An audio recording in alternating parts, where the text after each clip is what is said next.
what is going on in Toronto? I mean, the Leafs forgot how to play hockey. The Raptors don't have a coach. The Jays are actually pretty good.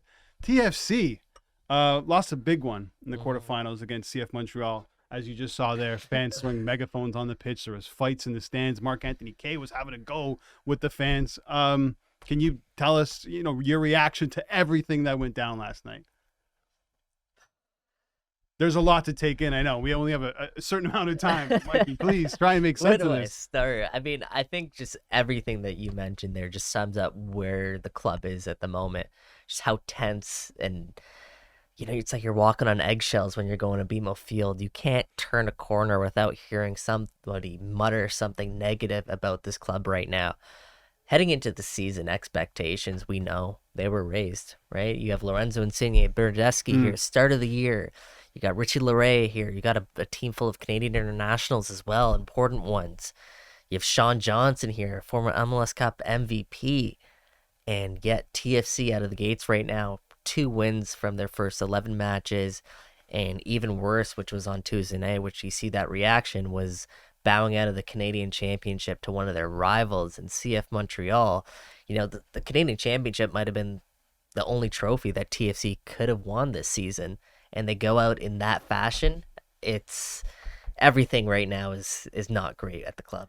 Mikey, what did you make of their lack of effort or just lack of showing up from their 2 biggest stars last night? They looked absolutely disinterested last night, kind of like the Leafs score 4 in Game 3. It's been a colossal failure for TFC this season. You're with them all the time. What is the vibe like around just at training and around this club that is, going through it right now? It's funny. You're probably not going to love the answer, but the vibe around the players is way better than any other year that I've covered this team. Wow. It's a team that seems like it's pretty close-knit. Now, in saying that, I'm sure there are some fractures within that dressing room, maybe some big ones, but overall, just the vibes are pretty good there. You mentioned last night, like Insigne, I think his body language on the field is really rubbing fans the wrong way. Again, you're sitting here in the stands, and you hear people say, "Oh, he doesn't want to be here. He clearly doesn't, want to battle and fight for this club in the same way he did with his other club." That's unfair for people to say that, but that's just the vibe that fans are giving off right now with Insigne. He hasn't lived up to his $15 million a year price tag. And with that, is the expectations fair? I mean, I don't know, but he clearly hasn't lived up to those expectations yet. Here's what I'd say is that, okay, things aren't great. We know that, right? There's big issues, just 2 wins, like you said. Questions must be answered, but it is a little bit too early to show the anger and the vitriol that we saw in the stands yesterday, I think.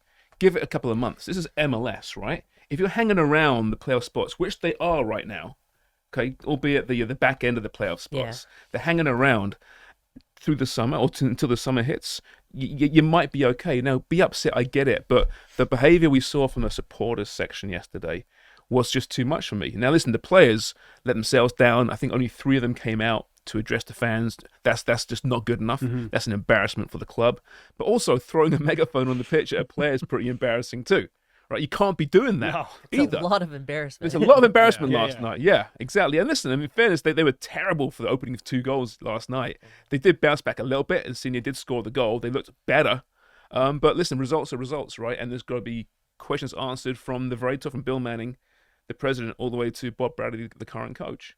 But I just think that the levels of fury right now are a little bit off the charts. Yeah, if you look at some of these numbers, 2 wins in the last 12, 3 losses in the last 4. I mean, they're currently out of the playoffs by just a couple of points. TFC fans are calling for Bob Bradley's head. Are they right to do that? Well, going back to sort of what James was saying about the fans' reaction, maybe it's a bit too early. Well, the thing is that this is years in the making. It's not just this season, and I know maybe that's unfair to look at. You probably have to look at it just this season, knowing last year was a rebuild, everything that went on the year before when they had to completely reshuffle their roster, and the year before that, obviously going through a pandemic and then a disappointing playoff run.